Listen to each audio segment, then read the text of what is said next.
Couple that with our constant connection to instant communication and social media, where our world view is being shaped, as I've said, by so-called influencers, greenwashers, and media post responders, it's also hard to discern what is real anymore, as everyone can have an opinion, and everyone's opinion is valid.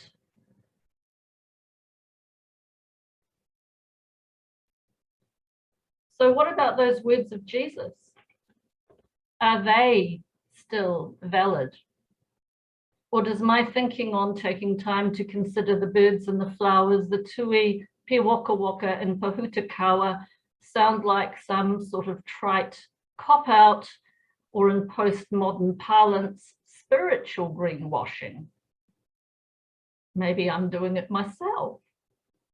Bear with me, please, because it's timely to remember that people have always worried, and there has always been a crisis proportional to individual contexts, which has the potential to overwhelm those trying to find solutions. And here is a prime example: the Great Manure Crisis of 1894, which speaks for itself, I believe, and makes me smile. Oh, right. Yeah, okay, In right. the 19th century, London was the centre of the civilized world.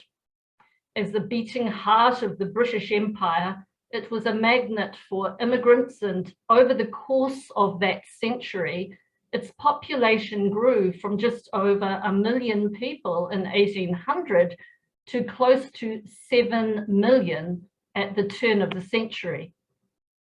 And as a result, London became one of the largest cities on the planet, and humanity's first real taste of urbanization. Towards the end of the 19th century, London was virtually unlivable. The city had 11,000 carriages, several thousand buses, and a variety of carts, wagons, and buggies, a vehicular density unprecedented in history.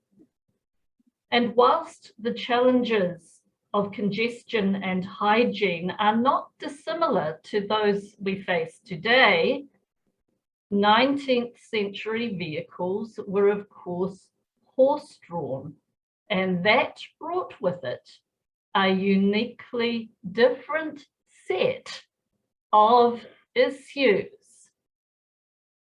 because horses generate a not inconsiderable quantum of solid waste, to put it politely.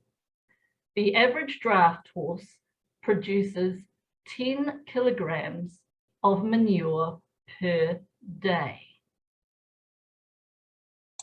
As a result, toward the end of the 19th century, the City of London was generating over 20,000 kilograms of horse dung every month. Manure, as you can see, soon began to pile up on the streets faster than it could be cleared away, and by the end of the 19th century, London was literally carpeted with a warm brown matting that smelt to heaven.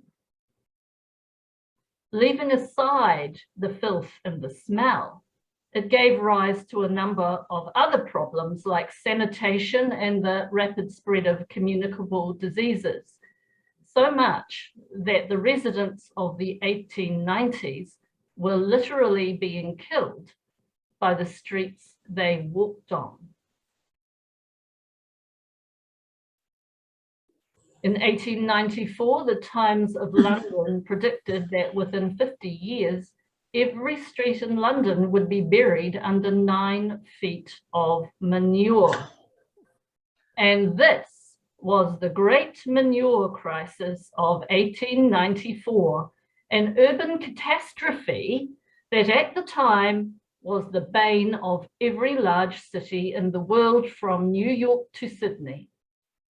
At the very first International Urban Planning Conference convened in New York in 1898, horse dung was the only topic on the agenda, and it was such a fraught subject that the conference was disbanded in 3 days without a solution.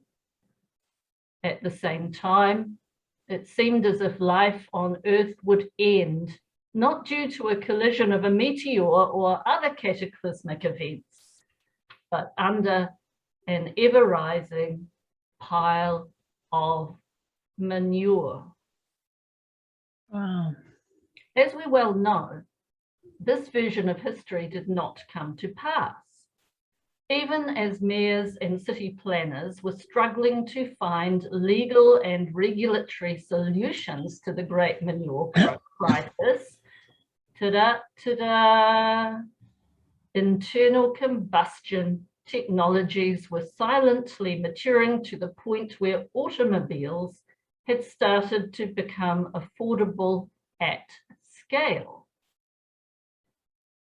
By the early 1900s, it was cheaper to own a motor vehicle than a horse-drawn carriage, and economics eventually ensured that horses were no longer central to the urban transport equation. In just over a decade, the number of cars sold in the US rose from 4,192 per year in 1900 to 3,506,000 in 1912. By 1917, the last horse-drawn streetcar in New York had been retired. So what was once thought to be an insurmountable threat to humanity's existence vanished in little over a decade, and the entire incident is now a barely remembered footnote in human history. So I think this situation can well be applied to any crisis that comes our way. Yes, we need to take issues seriously, but so far in history, there has always been some sort of solution, often only recognized in hindsight, and only, I believe, when a non-anxious atmosphere is created. And I think this is why Jesus says, don't worry. Panic and stress lead to an inability to see beyond the present situation, beyond the now, to the possibilities and probabilities of an unimaginable but inevitable future.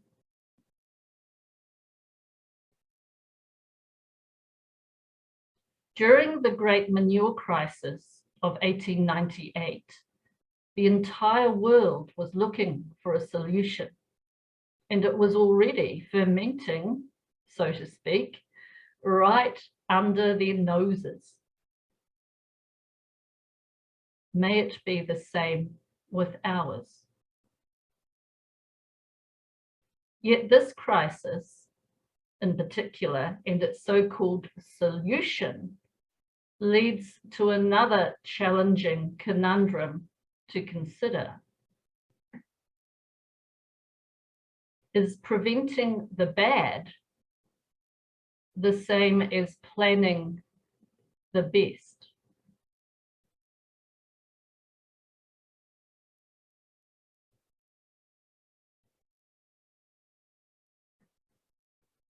It is ironic, to say the least, in our current context, to consider the combustion engine as the savior of an environmental crisis of the 19th century, when it is now the scourge of the 21st. What averted one crisis has inadvertently been part of creating another.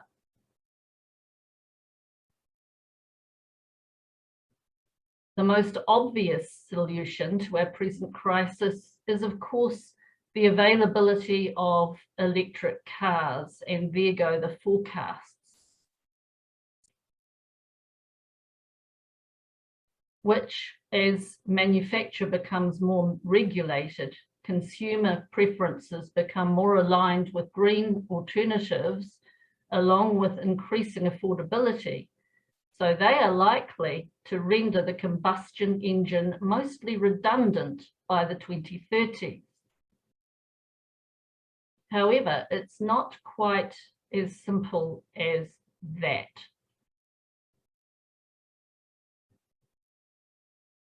Contrary to some opinions, electric cars are not at present zero-emission vehicles. They do not emit CO2 while being driven, but they may well do it in 3 other stages: during manufacturing, energy production, and at the end of their life cycle.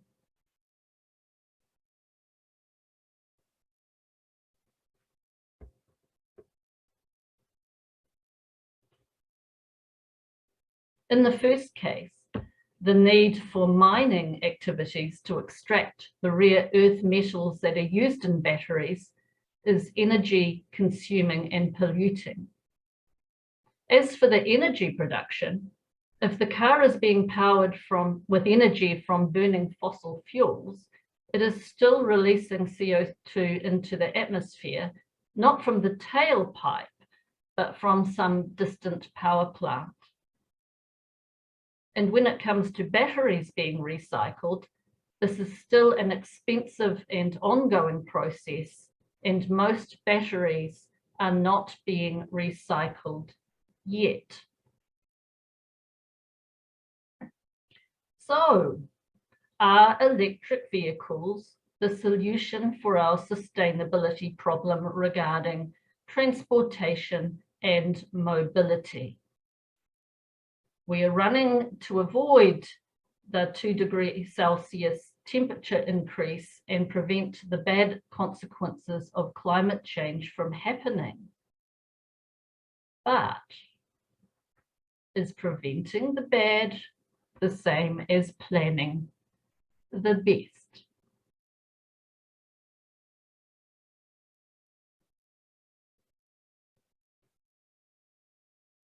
So UN forecasts are that 68% of the world population will be living in urban areas in 2050. So issues like traffic, parking, and high consumption rates will need to be managed as well.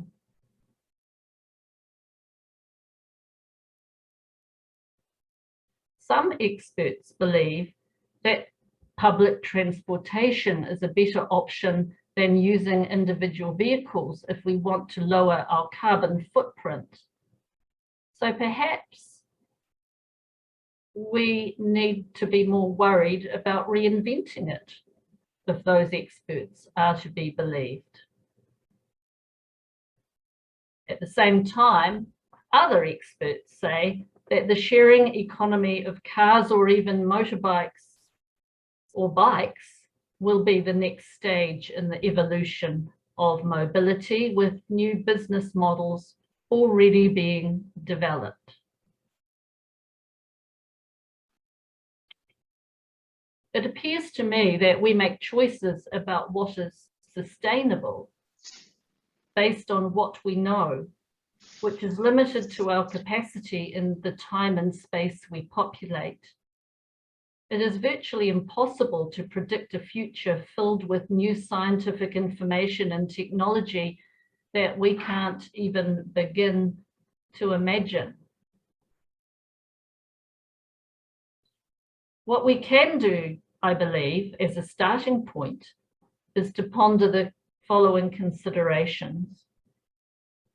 First, to live as kindly and lightly on this earth as we can, considering those lilies, taking our responsibility to cherish all of God's creation seriously with the greatest amount of respect we are capable of.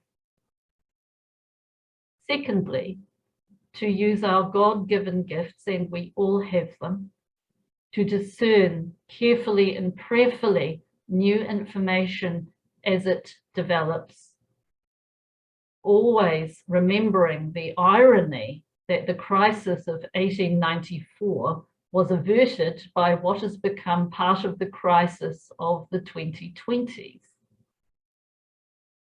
Thirdly, to consider the greatest good rather than our short-term wants, and keep that key definition of sustainable development at the forefront of our prayer and decision-making.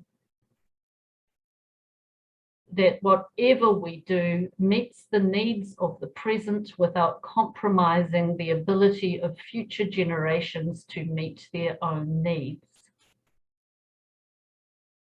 And lastly, to note that all the former considerations do not include the verb panic, knee-jerk responses to fake news, shallow influences, or superficial assumptions which lead to both spiritual and environmental greenwashing. Instead, wisdom, discernment, and prayer are not options, but necessities. So enough from me. It's now your time, discussion time. So that's completely up to you, but I did put a few little challenges up there that may be things that strike you and lead to further discussion or thinking. I've raised a lot of issues. As I've said, I have no answers. This is purely almost reporting back from what I've prayerfully gained from the Sustainable Development paper. So thank you for listening. And as I say, I can be quiet now for a while. It's your turn.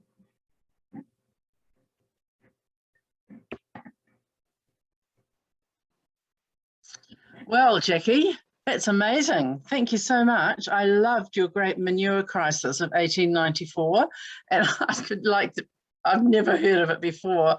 And I loved the solution being the car, the internal combustion engine. That was a wonderful story. Thank you. Now, would you like me to turn off my screen now? I think, yeah, if we can just sort of internalize these questions, and then, yeah, then we can come back and see who's here.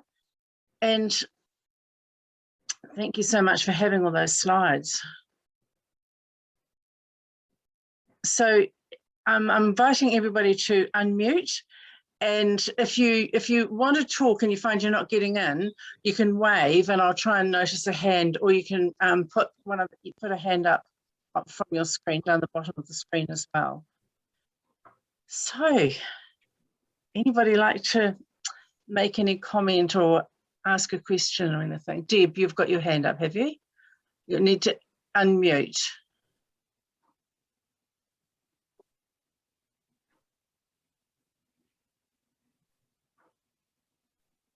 Deb, I'm just asking you to unmute. Actually, everybody might like to unmute